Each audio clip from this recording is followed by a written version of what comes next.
Traditionnellement, les effets de commerce se concrétisent sur un support papier, s'échangent matériellement entre banques et sont restitués au débiteur à l'issue du paiement. La lettre de change relevée ou le billet à ordre relevé permettent aux banques d'échanger les informations par télétraitement grâce à la codification informatique des informations. La lettre de change relevée magnétique est émise directement sur support informatique par le tireur avant d'être transmise à la banque pour traitement. On peut schématiser la circulation de la lettre de change relevée magnétique de la manière suivante. Dans un premier temps, le tiré de la lettre de change transmet un relevé d'identité bancaire au tireur. Ce dernier, dans un deuxième temps, envoie au tiré la facture et transmet à celui-ci la lettre de change relevée. Dans un troisième temps, et en temps voulu, le tireur remet à sa banque les lettres de change relevées sur support magnétique.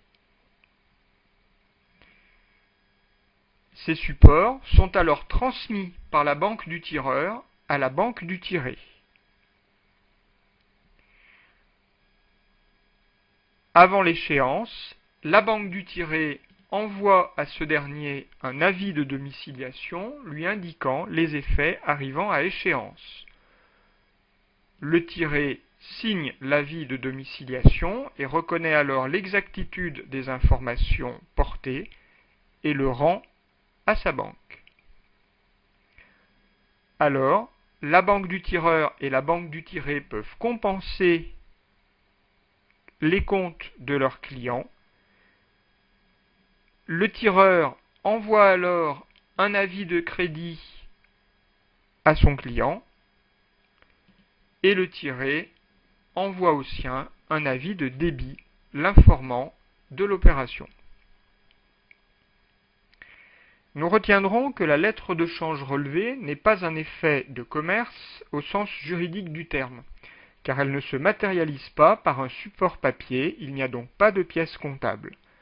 Comptablement, il en découle que les comptes habituellement utilisés, à savoir 403, 413, 5113 et 5114, ne seront pas utilisés pour enregistrer ces opérations qui seront alors assimilées à l'octroi d'un concours bancaire courant. Pour l'illustrer, nous allons partir de l'exemple suivant. Le 1er avril, l'entreprise Courouble crée une lettre de change relevée magnétique à échéance du 30 juin, nominale 3 000 €. N'ayant pas besoin de trésorerie, elle attend l'échéance convenue pour recevoir la somme due. Elle reçoit le 1er juillet l'avis de crédit de sa banque qui mentionne des commissions pour 20 € hors taxe, plus TVA, 19,6%. Commençons par observer la comptabilité du tireur, c'est-à-dire le fournisseur Courouble. Celui-ci n'aura aucune écriture à enregistrer lors de la création de la lettre de change relevée magnétique, car il n'existe aucune pièce comptable, il n'y a pas de support papier. Lors de la remise à l'encaissement, et pour les mêmes raisons, aucune écriture ne devra être enregistrée. L'absence de support papier impose donc d'attendre la date d'échéance pour solder le compte client. À cette date-là, nous constaterons donc le flux monétaire d'entrée dans le compte 512 banques et nous solderons le compte 411 clients qui avait été débité lors de l'enregistrement de la facture de vente. Dans la comptabilité du tiré, nous pouvons tenir le même raisonnement, à savoir qu'aucune écriture ne sera enregistrée avant le règlement à l'échéance.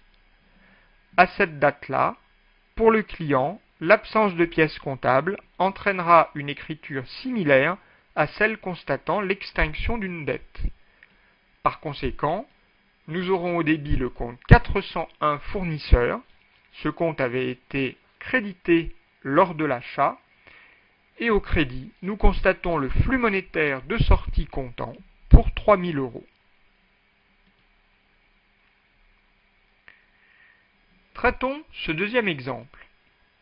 Le 1er avril, l'entreprise Courouble crée une lettre de change relevée magnétique à échéance du 30 juin, nominale 1 650 € qu'elle négocie auprès de sa banque le 10 mai avec un taux d'escompte de 6%.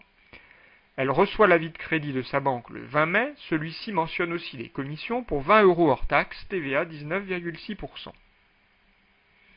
Notre raisonnement est le même que précédemment. Aucune écriture ne sera enregistrée lors de la création de la lettre de change relevée magnétique ou lors de sa remise à l'escompte. En revanche, lorsque l'entreprise recevra l'avis de crédit de la banque, l'avance de trésorerie faite par la banque s'analysera comme un concours bancaire courant.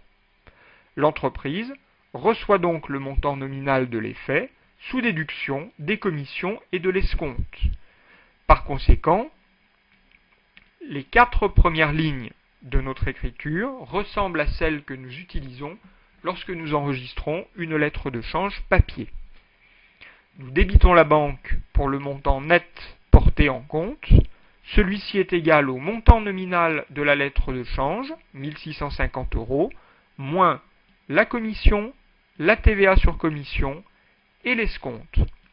Cet escompte se calcule sur le montant nominal, multiplié par le taux d'escompte, multiplié par le nombre de jours séparant la date de remise à l'escompte de la date d'échéance sur 360. Ici, la date de remise à l'escompte est le 10 mai, la date d'échéance est le 30 juin. Entre ces deux dates, nous avons 51 jours pendant lesquels la banque va prêter l'argent à son client et donc calculer des intérêts sur ce prêt. Pour terminer notre écriture, nous allons créditer le compte 519, concours bancaire courant. Le 30 juin intervient le règlement du client à l'échéance.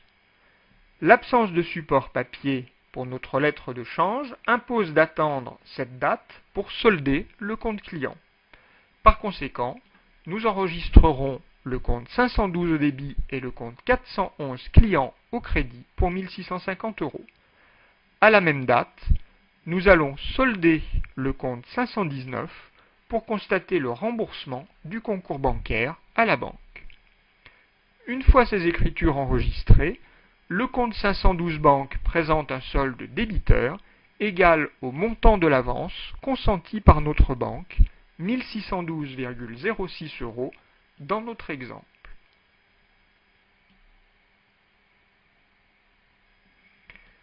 Observons maintenant la comptabilité du tiré. Pour celui-ci, les opérations sont beaucoup plus simples, puisque pour les mêmes raisons que celles citées précédemment, il n'aura qu'une seule écriture à enregistrer le 30 juin. Cette écriture constatera l'extinction d'une dette ordinaire sur son fournisseur. Par conséquent, nous aurons simplement à débiter le compte 401 fournisseur pour le montant nominal de la lettre de change et à constater au crédit le flux monétaire de sortie dans le compte 512 banque.